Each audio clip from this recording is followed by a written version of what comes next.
Diabetes reverse ਵੀ ਕਰ ਦਿੰਦੇ ਹੋ?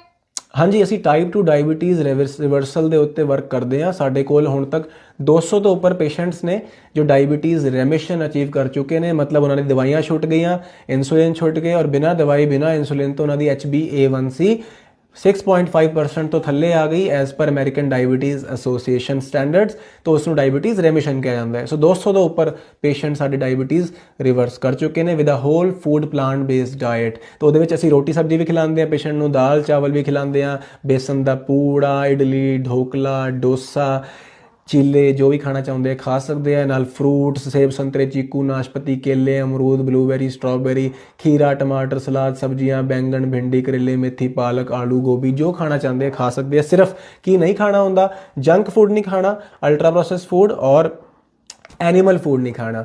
तो अगर इतना ਤੁਸੀਂ ਕਰ ਸਕਦੇ ਹੋ तो बहुत हाई चांसेस ने टाइप 2 डायबिटीज़ रिवर्स होने दे।